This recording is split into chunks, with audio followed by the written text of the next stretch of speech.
우리 옆 사람하고 인사합니다. 승리하셨습니다. 우리는 이겼습니다. 승리하셨습니다. 우리는 이겼습니다. 똑같은 건데 우리는 이겼습니다 하면은 내게 무언가 이김이 있는 것 같아요. 그죠? 있지요. 악한 영과 싸워서 이겼습니다. 할렐루야. 우리가 지금 성령의 나타남에 대해서 계속 말씀을 증거하니까 많은 주변의 변화들이 일어나고 있어요. 실제적으로 여러분들은 그 뭐 맨날 있는 일인데 뭐 이렇게 보면은 안 일어나. 그런데 어제도 그 일이 일어났다 할지라도 내가 변화받고 그것을 쳐다봤을 때는 달리 일어나는 것이에요. 그걸 감사해야 한단 말이에요. 똑같다고 인정하는 분들은 늘 그냥 그런 똑같은 삶밖에 살 수가 없어요. 그러나 이것도 참 은혜를 주시고 변화의 역사가 일어나. 그래서 우리 심령이 쪼개지는 것이 가장 중요한 것이에요. 우리의 반석, 아주 단단한 이 반석이 바싹 쪼개져야 이것이 우리가 은혜 받을 수가 있고 또한 생수의 강이 흘러넘칠 수 있다는 것을 믿으시기 바랍니다. 그래서 오늘도 계속해서 성령의 나타남, 오늘은 제사장에 대해서 말씀을 드리도록 하겠습니다. 복음 사역을 우리가 그 역사의 가장 중요한 불멸의 존재, 바로 사도 바울이라는 분이 있어요. 이 사도 바울이라는 분은 가장 하나님께로 가까이 가셨던 분 중에 한 분이세요. 그분은 신약 성경 27권 중에서 13권을 기록하신 분이에요. 참 얼마나 대단하신 분입니까? 이 사도 바울은 예수님은 하나님이시면서 육신의 옷을 입고 오신 분이지만 사도 바울은 저와 여러분하고 똑같은 성정이에요. 똑같은 사람으로 태어나셨던 분입니다. 그런 사도 바울이 이제 고린도전서 2장 3절 4절의 말씀으로 이렇게 보면은 정말 자기는 약하고 두려워하고 심히 떨었다고 그래요. 주의 복음을 증거하는데 예수 그리스도의 십자가의 고난 외에는 자기는 증거하지 않는다. 부활에 대해서 증거하고 다른 것은 증거하지 않는 이 사도 바울의 그 말씀 중에서 자기는 고린도 지역에서 복음을 증거할 때 약하고 두려워하고 심히 떨었다고 2장 3절로 말씀하고 있어요. 왜 이렇게 떨었는가? 왜 이렇게 사도 바울이 떨었는가? 사도 바울은 얼마나 강한 사람인지 이 유대인들이 사도 바울을 잡아 죽이려고 40명의 특공대를 모집해가지고 죽이려고 했어요. 잡아 죽이려고 매복도 서 있고 그러면서 내가 사도 바울을 죽이지 전에는 절대로 먹지도 자지도 않겠다고 이렇게 다짐한 특공대원들이 있어요. 그래도 떨지 않았어요. 왜? 죽으면 천국. 나는 지금 죽으면 천국이라는 거예요. 나는 지금 죽으면 이제 하나님 나라에 가서 영원한 부활로 돌아올 것인데 그 죽음에 대해서 떨지 않았다는 거예요. 그리고 그가 로마로 갈 때 배가 파손되어서 14일간 판자떼기 속에서 있을 때 파손되어 있을 때도 전혀 떨지 않았어요. 전혀. 죽음에 대해서 전혀 떨지 않았다는 얘기예요. 어느 곳에 가든지 그는 매를 맞으나 태장을 맞으나 동료의 위험이나 배고픔의 위험이나 강의 위험이나 많은 위험이 있었지만은 조금도 떨지 않았어요. 죽음에 대해서는 그는 뛰어넘은 그런 성정을 가진 자였어요. 그런데 고린도전서 2장 3절 말씀에 보니까 나는 약하고 또한 두려워하고 심히 떨었다고 말씀을 하고 있습니다. 여러분은 어떤 것 가지고 떨고 있습니까? 솔직히 얘기해서 여러분 많이 떨잖아요. 그죠? 질병 때문에 떨고 이건 나이는 점점 먹어가는데 돈 떨어져서 떨고 걱정되잖아요. 그죠? 걱정돼서 떨고 자녀들이 또 어떻게 될까 봐 떨고 뿐만 아니라 이 사고 날까 봐 떨고 그래서 막 보험들 많이 들어놓잖아요. 사고 날까 봐. 그리고 사업이 무너질까 봐 우리는 떨고 있어요. 이런 것 가지고 떨고 있어요. 다시 말해서 세상적인 것 가지고 우리는 떨고 있어요. 그러나 사도 바울은 이 세상적인 것을 뛰어넘고 영적인 것을 접어들은 이 사도 바울은 세상적인 것 가지고는 떨지 않았어요. 단지 떨었다는 것은 영혼 구원, 바로 하나님 나라의 많은 백성들을 데리고 가야 하는데 이 문제 때문에 성령의 나타남이 없을까봐 성령의 나타남으로 해야 하는데 성령의 나타남이 없을까봐 심히 떨었다고 말씀하고 있어요. 우리는 하나님의 일을 할 때에 성령의 나타남이 없으면 모든 것이 허당이에요. 헛되고 헛된 것이에요. 되지 않는 것이에요. 교회 나와서 기도하면서 물론 육신적인 양식을 구하고 하는 것은 우리 주님이 가르쳐준 기도에도 있기 때문에 그게 틀리다는 얘기가 아니에요. 그러나 그의 나라와 그의 의를 구하는 자, 먼저 하나님 나라와 하나님의 그 의를 구하는 자가 될 때에 우리 필요한 양식도 주실 것이고 의복도 주실 것이고 거할 것도 주실 것임을 믿으시기 바랍니다. 그래서 우리가 항상 우리가 깨우쳐야 할 것이 뭐냐? 성령의 나타남으로 모든 것을 해야 해요. 세상 일도 성령의 나타남으로 해야 한다는 것을 믿으시기 바랍니다. 돈 버는 것도 기도해 보면서 세상적으로 그냥 돈 많이 준다고 홀딱 따라가지 말고 기도하면서 성령의 인도함을 받으면서 가야 한다. 그 말씀이에요. 아주 중요한 말씀이에요. 제가 서초동에서 처음 개척할 때의 그 일이 기억납니다. 중국 분들이 이제 오셔가지고 중국 시골 교회예요. 길림에 있는. 그분들이 한국에 돈 벌러 왔는데 있을 곳이 없어. 있을 곳이야 있지요. 돈 주면 방 얻을 수 있으니까 다 돈 가지고 옵니다. 다 친척 집에 딸네 집에 이렇게 있기 위해서 보따리 싸가지고 옵니다. 근데 딸네 집도 가보니까 눈치 보이네. 며칠 있어 보니까 못 있어요. 중국하고 한국하고 다른 거예요. 한국은 전혀 어디 뭐 이렇게 함께 와서 같이 살붙이고 산다는 것은 허락이 있어야만 가능한 거예요. 부모라고 해서 막 이렇게 와가지고 살 수가 없어요. 구조가 그렇다는 얘기예요. 그러니까 이분들이 교회로 왔어요. 우리 교회는 방바닥에 따끈따끈하게 전기 판넬로 해가지고 따끈따끈하고 그러니까 이분들이 교회로 이렇게 오는데 한두 분이 오는 게 아니에요. 그냥 처음에는 서너 명 있더니 나중에는 토요일 날 보면은 20-30명이 와서 자요. 왜 그렇게 다른 날은 일터에서 자니까 괜찮아요. 참 토요일 날 와가지고 이렇게 교회 와서 쉼을 얻고 예배를 드린다는 거 참 기뻤어요. 나중에 보니까는 그 많은 사람이 주일날은 다 빠져나가요. 어디 가느냐 하니까 한국에는 주일날은 돈을 더 많이 주네요. 주일날은 돈을 더 많이 준다고 예배 드리지 아니하고 주일날 새벽에 나가요. 잠은 자고 교회에서 잠은 자고 새벽에 나가. 새벽에 목사님 보면 안 된다고. 그건 누가 모르나요? 다 알지. 여러분 그렇게 해서는 안 된다는 거예요. 그렇게 자기 목적을 위해서 그렇게 해서는 안 된다는 거예요. 우리는 하나님을 믿으면 온 전심으로 믿어야 해요. 전심으로 믿지 않으면 안 돼요.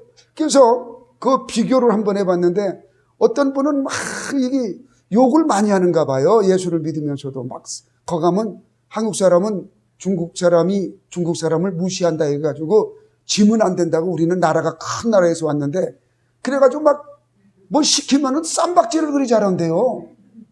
그게 대국의 행입니까? 그게 아니거든요.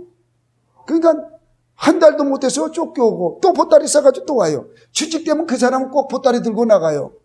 헌금하라 할까봐. 근데 한 사람은 주일날도 안 가고 그냥 교회에 드럼이 없다고 교회에 드럼이 있어야 한다는 거예요. 드럼을 해놓고 그러더라고. 그러면서 그냥 막 얼굴도 참 막 이 얼룩배기가 나가지고 사람들이 쓰질 않아요. 그런데 하나님이 역사하니까는 취직이 잘 돼요. 그리고 왔다 갔다 안 해요. 한 곳에 명동에 취직을 했는데 떡볶이 집에 취직을 했는데 떡볶이 아줌마가 여러 군데에 그 사장님이 지점이 있어가지고 한 군데 있지를 못해요. 그러니까 거기는 중국 사람도 많이 오고 그러니까 거기다 맡겼어. 맡겨가지고 처음에는 봉급을 150인가 줬어요. 나중에 보니까 200 받는다는 거예요. 그 같이 온 사람들 중에 제일 많이 받고 주일날 쉬고. 이렇게 하나님 역사하심을 체험을 해야 해요. 체험. 그래서 그분이 우리 그 서초 능력교회에 있었던 그 드럼이 누가 해놓은 거냐? 그 중국 분이 해놓은 거예요. 그 중국. 그러면서 나중에 중국에 들어갈 때 돈 좀 벌었습니까? 했더니 예, 아파트 하나 샀습니다. 할렐루야. 그리고 왔다 갔다 한 사람은 차비도 없어가지고 중국 들어갔는데 차비 꿔달래요. 뭘 그렇게 돈 벌러 왔으면 진드간치 있어가지고 그죠? 돈을 벌면 되는데 그냥 이리 왔다 저리 갔다. 이게 바로 성령의 나타남이 있는 자입니다. 교회에 몸을 두고 교회에서 그냥 하라는 대로 지키면서 교회에 필요한 것 자기도 큰 것을 예물을 드리면서 그렇게 생활했더니 하나님께서 그분은 한 푼도 떼인 적이 없어요. 그리고 그분이 전도사님이신데 그 사업을 하시는 분이 신학을 나오신 분인데 내가 선교하는 셈 치고 조금씩 더 줬다는 거예요. 목사님 서운하게 안 했어요. 그래. 그러셨어요? 잘하셨습니다. 예, 제가 선교하는 셈 치고 제가 차비를 더 드렸습니다. 이러더라고요. 여러분, 모든 것은 성령의 나타남으로 할 때에 이런 귀한 역사들이 일어나는 것이에요. 자기 욕심대로 해가지고 되는 일이 없어요. 그렇다면 우리가 지금까지 이 성령의 나타남은 누구에게 나타나느냐? 누구에게 나타납니까? 바로 성령 받은 자, 성령 세례를 받은 자에게 나타나요. 제자들이 예수님과 함께 3년 반 동안 공부했어도 성령을 못 받았어요. 그리고 예수님이 부활하신 후에 40일 동안 보충교육을 받았어요. 그 보충교육을 받았지만 제자들은 성령 세례를 받지 못했어요. 성령을 받지 못했어요.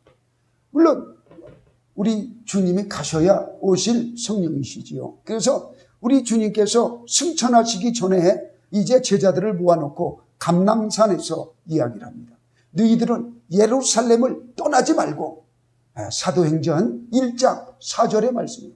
아버지께서 주신다는 그것을 받을 때까지는 떠나지 말라. 그 5절 말씀에 뭐라고 하냐? 요한은 물로 세례를 베풀었지만 너희들은 몇 날이 못되어 성령으로 세례를 받으리라. 할렐루야. 성령 세례를 받는다고 분명히 예수님께서 말씀하셨어요.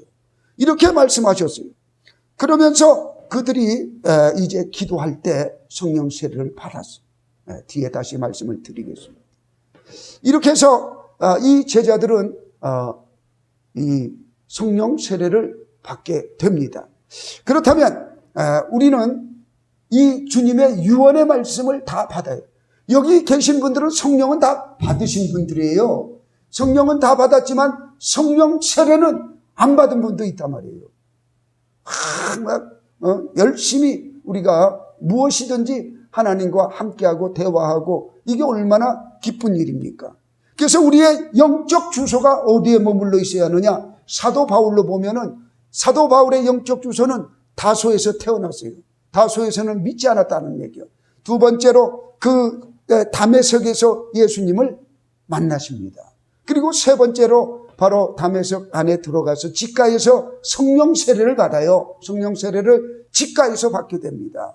그리고 네 번째로는 바로 아라비아에서 이제 하늘의 식양을 보게 돼요.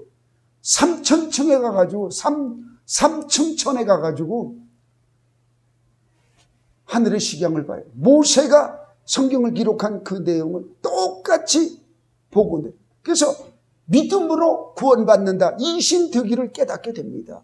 그렇다고 하나님 일 바로 한 게 아니에요. 그는 돌아왔어요. 어디로? 안디옥으로. 바나바가 불러서 안디옥으로 돌아와서 이 안디옥에서 가르치고 제자들을 가르치고 할 때에 안디옥 교회가 흥황하게 컸어요. 그리고 세계 열방에 복음을 증거하러 이제 떠나게 됩니다.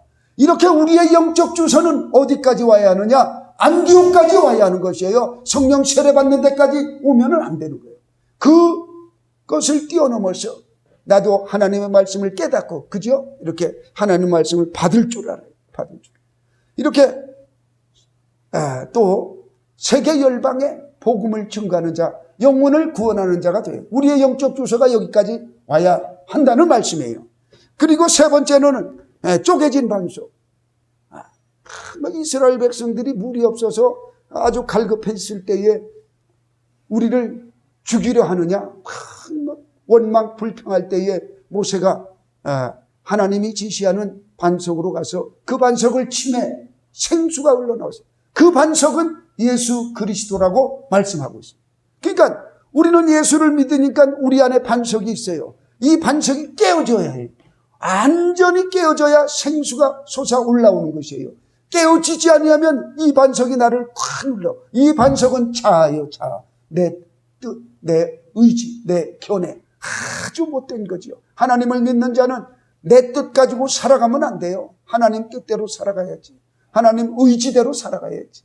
하나님이 지시하는 곳으로 갈 줄 아는 자가 바로 쪼개진 반석이에요. 이 반석이 쪼개지지 않으면 은혜 받을 수가 없고 우리의 삶이 자기 주관적으로 돼요. 물론 안 믿는 사람도 잘 살아갈 수 있어요. 세상적으로 살 때는 그렇습니다.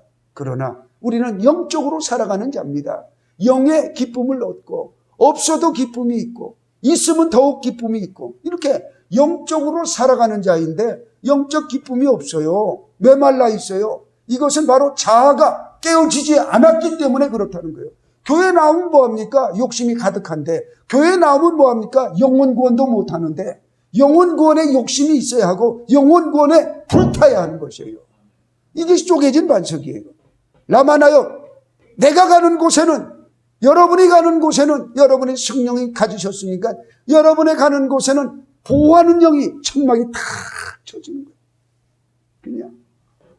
그래서 내가 집에 있을 때에 우리 집에 악한 영이 범잡하지 못해요. 누가 악한 자들이 쳐들어오지 못해요. 라마나요시 되는 것이. 사울이 다윗을 잡으러 사람을 보냈지만은 한 사람도 다윗을 잡아가지 못합니다. 사울이 직접 왔을 때에 사울도 우통을 홀떡 벗고는 그곳에서 잠자면서 예언하는 자가 되었어요. 예언하는 자. 할렐루야. 이런 역사가 일어나는 거예요. 빚쟁이 돈 받으러 왔다가 아이고 내가 잘못 왔구나. 용서해줘. 없던 걸로 할게. 이런 역사가 일어나야지. 할렐루야. 맨날 빚에 쪼들려가지고 되겠느냐 말이에요. 내가 없던 걸로 할게. 그동안 이자 받은 것만 해도 충분해. 미안하다. 너 이렇게 사는 줄 몰랐다. 이렇게 그죠? 보여주라 말이에요. 보여줘. 나는 이런 곳에서 살고 있어. 그래가지고 막 120평의 아파트에 살면 안 되지. 그죠? 그래고 돈 안 갚으면 안 되지. 그런 건. 이게 라마나요시요. 라마나. 내가 어느 곳에 있든지 할렐루야 지키시고 보호하시는 하나님의 역사. 그리고 다섯 번째는 능력이 전이된다고 그랬어요. 여러분의 능력이 자녀에게 전가되고 여러분의 믿음이 자녀에게 전가되는 것. 이렇게 전이가 일어나는 거예요. 전이가. 아브라함의 그 믿음이 이삭에게 가고 이삭에게서 야곱으로 가고 야곱에게서 12 족장들에게 내려가고 그리고 바로 모세에게서 여호수아에게로 내려가고 엘리야에게서 엘리사에게로 내려가고 그리고 또 신약 시대에는 어떻습니까? 예수님에게서 12 제자에게 내려가고 12 제자에게 임했던 그 영이 오늘 저와 여러분에게 임하심을 믿으시기 바랍니다. 얼마나 감사한 것이에요. 우리가 이 기름 부음 성령의 나타남에 대한 설교만 듣기만 해도 제목만 듣기만 해도 여러분 문제가 다 떠나감을 믿으시기 바랍니다.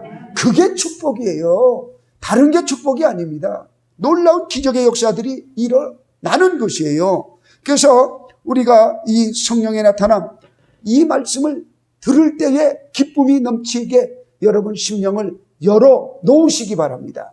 그리고 촛대의 옮김이 일어난다고 그랬어요. 우리가 하나님의 은사를 받고 은혜를 받고 일하지 아니하면 내 안에 있던 그 능력이 다른 사람에게로 넘어간다 그랬어요. 다른 사람으로 넘어가는 것, 촛대의 옮김이라고. 이 촛대의 옮김, 여러분 이건 옮겨지면 안 되죠. 절대로. 그죠? 예, 옮겨지지 아니하도록 우리는 해야 하는 것이에요. 구약시대에 이제 이 새 직분에 대해서 사람을 세울 때에 기름을 부었어요. 그 첫 번째가 선지자, 두 번째가 제사장, 세 번째가 왕이에요. 그래서 선지자, 제사장, 왕의 직분에 대해서 우리가 세울 때는, 사람을 세울 때는 바로 기름 부음의 사역을, 그 일을 했어요. 그렇다면 우리 선지자는 어떤 사람인가? 하나님의 말씀을 제일 먼저 받아가지고 그 말씀을 백성들에게 가르치는 자예요. 그러니까 선지자의 말은 무서워요. 불의 혀 같고 그냥 이 독사의 자식들아, 얼마나 무섭습니까? 회개하지 아니하고 돌아오지 아니하니까 이 선지자들은 입이 무서워요. 어떤 목사님 욕 많이 한다 하고 막 하나님 까불면 죽어 이런 얘기했다고 해가지고 교계에서 희까닥 뒤집어졌는데, 선지자들은 그보다 더한 소리를 하는 거예요. 왜? 백성이 돌아오라고 그러는 거예요. 백성이 돌아오라고. 근데 그걸 깨닫지 못하고 그냥 뒷이야기만, 하나님 까불면 죽어, 이 이야기만 붙들고 이야기하니까는 여러분하고 대화가 안 되는 거예요. 나는 깨닫지도 못하고 저 밑바닥에 있고 그분은 선지자적인 말씀을 선포했는데 다른 건 다 빼놓고 그 얘기만 딱 갖다 붙여놓고 하니까는 그런 목사가 있어? 그 나쁜 목사네? 이렇게 되는 거예요. 깨닫지 못하면은 입이라도 딱 다물고 있던가. 입은 그냥 있는 대로 그냥 다 벌려가지고, 그게 뭡니까? 알지 못하면은 이야기하지 말아야 하는 거예요. 선지자의 영이 있으면 얼마나 이 백성이, 구원받지 못한 백성이 얼마나 마음에 애탔으면은 하나님 까불면 죽어, 이 백성을 구원해달라고 그렇게 애타는 그 목사님의 외침을 한마디도 듣지 아니하고 뒤에 것만 쏙 빼가지고 그렇게 얘기한다는 거 잘못된 거예요. 그래서 교계에서는 욕하는 사람이 없어요. 오늘날 성도들은 그냥 아직도 그 얘기는 욕하는 사람이 있더라고요. 그런데 교계 목사님들은 욕하는 분이 없어요. 왜? 깨닫고 난 다음에 그런 뜻이었구나, 그 다음에는 이야기하는 분이 없어요. 통합 측 얼마나 골 때리는 데입니까? 통합 측에서도 오케이, 그건 아니다, 그분의 말이 맞다, 그렇게 했잖아요. 합동 측에서도 얘기했고. 그러니까 우리는 잘못 알고 잘못된 것에 이야기하면 안 된다. 우리나라에 바로 이승만 대통령 같은 분이 선지자예요. 선지자라는 것은 앞일을 훤히 알아. 이 나라가 일본에 이제 나라가 빼앗길 것도 이승만은 알았어요. 그래서 어떻게 자유 독립을 할 수 있을까? 그는 미국에 가가지고 공부할 때 공부해서 하는 게 아니에요. 성경을 통해서 하는 거예요. 그래서 기독교 국가가 되어야 한다. 왜? 모든 나라들이, 제국들이 다 멸망했지만은 마지막에는 뜨인 돌의 시대가 온다. 뜨인 돌의 시대에 이 나라가 제사장 나라가 되어 있다면 바로 세계를 이끌어가는 주도적인 국가가 된다는 거죠. 미국에서도 한국을 볼 때 미래 예언자들이 한국을 어떻게 보느냐? G2랍니다. 중국이 G2가 아니라 한국이 G2랍니다. 그렇게 보고 있어요. 왜 그렇게 봅니까? 우리 안에는 예수의 영이 있어요. 예수의 영이 있다는 것은 우리 자녀들 자자손손에 우리가 이 복음을, 이 믿음을 우리가 내려서 가르칠 때에 우리 자녀들이 창조의 영이 임한다는 것이요. 어마어마한 창조의 영. 앞으로 보세요. 아직도 지금 코로나 바이러스 주사 맞아도 옮겨진다 하고 더 센 바이러스가 나왔다고 하지만 이 더 센 바이러스를 치유하고 예방하는 약은 이 한국에서 만들 줄로 믿으시기 바랍니다. 아직 못 만들었잖아요. 거기에 대해서는. 이제는 점점점 더 악한 것들이 나올 때에 그것을 이길 수 있는 그것은 창조의 영을 받은 나라 외에는 안 돼요. 중국제 인도네시아가 썼더니 의사가 먼저 맞아봤는데 그 병원 의사 17명이 죽었다는 거예요. 그 예수도 안 믿는 사람들이 우리 거 이게 좋다고 한번 맞아봐라. 중국 사람이 중국 거 안 맞아요. 중국 사람도. 아이고 내가 죽으려고 맞아. 근데 인도네시아에 공짜로 갖다 줬더니 맞았어요. 17명 의사가 죽었어요. 그럼 맞겠어요 누가? 안 맞죠. 화이자 보세요. 거기는 원회사는 독일이에요. 만든 곳은 미국이에요. 미국이 얼마나 예수를 잘 믿고, 독일은 국교예요. 기독교가. 세금도 11조 세금을 내서 그냥 그 교회에 이렇게 헌금하는 나라. 그 나라에서는 종교세라고 그래, 그걸 가지고. 그래서 세금을 내요, 세금. 독일은, 여기 독일 갔다 온 분이 안 계시는데, 수입의 10분의 1을, 10의 1조를 한다는 거예요. 미국도 보세요. 그죠? 이렇게 세계를 지배하는 나라는, 뜨인 돌의 시대가 올 때에 세계를 지배할 나라는 한국이라는 거죠. 앞으로. 여러분, 그러면 자녀들에게 예수 안 믿으면 안 되잖아요. 그늘 밑에 있는 자들이잖아요. 다 예수를 아주 잘 믿을 수 있도록 여러분들 가서, 집에 가서 꼭 이 말씀을 증거하세요. 이게 바로 이승만이 선지자적인 것을 봤어요. 봤기 때문에 이 나라는 공산주의가 되어서는 안 된다. 공산주의 돼서는 안 된다. 맞잖아요. 이북 보세요. 공산주의가 돼가지고 저게 뭐 하는 짓입니까? 먹을 것이 없어가지고 엉뚱한 걸로 코로나로 핑계대가지고 국경을 더욱 봉쇄하고 특수부대를 중국군에게 넘겼다는 거예요.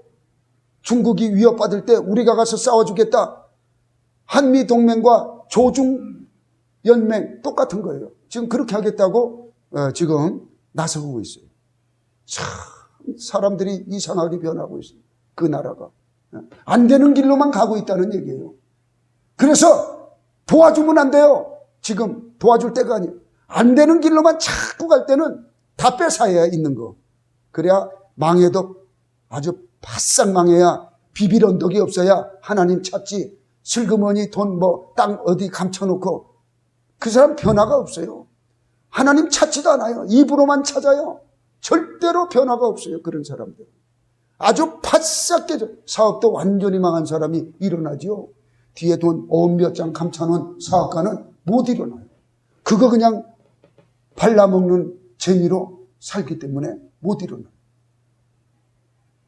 오늘은 제사장입니다. 오늘은 제사장. 제사장은 어떤 직무가 있는가? 이 제사장은 구약시대에 물론 하나님과의 관계에 제사를 드리는 가장 기본적인 것은 하나님과의 관계에서 화목해 하고 우리의 죄를 하나님께 고하는 그게 바로 제사장이에요. 그러나 이 제사장은 우리 생활 속에서는 어떤 일을 했는가? 이 예배를 주관하는 것 외에 바로 병 고치는 능력이 있어요. 병 고치는 능력. 오늘날은 우리는 다 왕 같은 제사장이에요. 여러분들도 병 고치는 은사가 있는 줄 믿으시기 바랍니다. 그런데 보세요. 어머니가 그냥 어린아이가 그냥 운다고 바로 병원에 데리고 갈 일이 아니에요. 그 아이 죄도 별로 없잖아요. 어머니 뱃속에서 발길질 몇 번 한 것밖에 없잖아요. 원죄밖에 없다는 얘기예요. 그 죄도 없는 아이가 갑자기 이렇게 병이 걸려가지고 눈을 뒤집어 까고 막 이렇게 하면 엄마가 얼마나 놀라워요. 그죠? 아기가 막 울고. 어린아이가 기절초풍을 하면 엄마는 더 기절초풍해요. 그 옆에 바로 소아과가 있는데 소아과를 못 찾아. 엄마가 그렇다니까. 그죠? 막 정신이 나가니까. 그렇게 하지 말고 어떻게 해야 합니까? 여기는 뭐 젊은 분이 없는데 이건 예화가 안 맞는 것 같네. 하여튼 이 아이를 꼭 안고 하나님한테 기도하는 거예요. 하나님한테 기도하면 우리가 예수 믿는 우리가 하나님의 영이 그 어린아이에게 가서 아이를 잠잠하게 하고 그리고 나서 병원에 가도 늦지 않다는 거예요. 그냥 막 이리 뛰고 저리 뛰고 뛰어봤자 그 어린아이만 골 아픈 거예요. 조금 좀 엄마가 좀 기도해 주면 나을 것 같은데 엄마가 좀 배 좀 만져주면 나을 것 같은데 그래서 어머니 손이 약손이다 내 손이 약손이다 옛날 말이 있는 거예요. 그죠? 이 병 고침에 그래서 이 제사장 앞에 오면 우슬초로 이렇게 뿌려요. 그러면 병이 고침을 받는 그런 역사가 있는 것이에요. 우리 주님도 한센병자 나병 환자죠. 나병 환자를 고치시고 어디로 가라고 그랬어요? 제사장에게 가서 보이라. 제사장에게 가서 보이고 그에게 합당한 예물을 드려라. 이렇게 말씀하고 있지 않습니까? 그렇게 해서 이 제사장은 질병을 치료하는 제사장이에요. 그리고 두 번째로는 이 문제를 해결하는 능력이 있어요. 능력. 제가 어제 우리 ROTC 16기 신후에 예배를 참빛교회에서 이렇게 선교교회에서 예배를 드렸어요. 예배를 드렸는데 그 교회는 히브리어를 가르치는 교회더라고요. 그래서 우리 후배고 그렇게 해서 이제 거기서 예배를 드리고 거기에서 성령의 나타남 이것을 말씀을 증거했어요. 증거하고 거기 필리핀 민다나오에서 사역하던 상영규 우리 선교사님이 그 뭡니까? 오줌 걸러내는 게 뭐죠? 신장에 2cm, 2.6cm 되는 암덩어리가 있었어요. 그러니까 이걸 떼어내자 이렇게 했는데 아니라고. 그랬더니 그러니까 로봇을 집어넣어가지고 그걸 이렇게 집어낸대요. 수요일 날, 화요일, 내일이에요. 집어낸다는 거예요. 그 수술을 이제 받기로 했는데 기도를 해줬어요. 우리가 탁 앉혀놓고 제가 손을 얹고 기도를 했어요. 오늘 문자가 왔어요. 오늘. 어제 왔으면은 예화에 좀 잘 이렇게 설명을 할 텐데. 첫사랑 받을 때 똑같은 성령의 나타남이 자기에게 임했다는 거예요. 할렐루야. 그러니까 막 같이 거기 있었던 우리 회원들이 하나님 할렐루야 여호와 라파 하나님께 영광을 돌려드렸어요. 이렇게 지금도 치유하시는 하나님이세요. 여러분 절대로 이것이 나는 나을까? 이러면 안 돼요. 절대 그렇게 하지 마세요. 절대로 믿음 없는 소리를 해서는 안 되는 거예요. 꼭 낫는다. 이 시간 주님이 나를 고쳐주신다. 절제하지 말고 그 하나님께 부르짖을 때에 치유의 역사가 일어나는 줄 믿으시기 바랍니다. 지금 막 이 유튜브에 우리 대화방에 카카오톡에 난리가 났어요 지금. 자, 문제를 해결해 주시는 은혜가 있어요. 이 제사장 앞에 가서 모든 문제, 내 문제, 자녀 문제, 직장 문제, 또한 집안의 문제, 남편 문제 가서 제사장한테 구하면 제사장이 자기 경험으로 이야기하는 게 아니에요. 보세요. 엘리 제사장. 그 엘리 제사장은 비둔하고 그죠? 아무것도 못하는 엘리 제사장. 몸이 뚱뚱해가지고 자기 아들이 죽었다 할 때 그 말씀 받고 충격을 받아가지고 의자에 앉다가 의자가 부러져가지고 얼마나 뚱뚱하면 의자 다리가 부러져서 죽었어요. 그런 제사장도 한나가 기도했어요. 그러니까 이게 눈도 어두운지 술 먹고 술 지정하는 줄 알고 이제 좀 포도주 그만 먹고 내려가라 이랬어요. 이런 제사장이지만은